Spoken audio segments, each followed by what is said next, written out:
આપા દેવાએ જેથી વૈકુંઠની વિદાય લીધી છે, બે ભાઈઓ અધારા થઈ ગયા છે.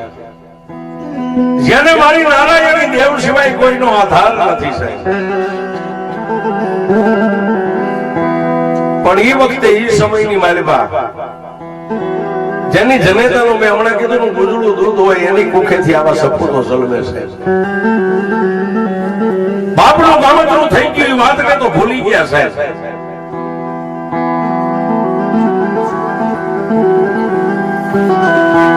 પણ શું મારા આપા રાજા બોલે ને શું આપા રામ સાંભળે.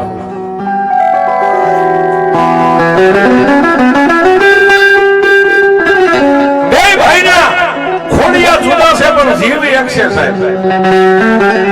એકાબીજાને પૂછ્યા વગર એકાબીજી ભાઈ પાણી નો આમ કરતા કરતા દિવસો માથે દિવસો મટી ગયા વિધવા.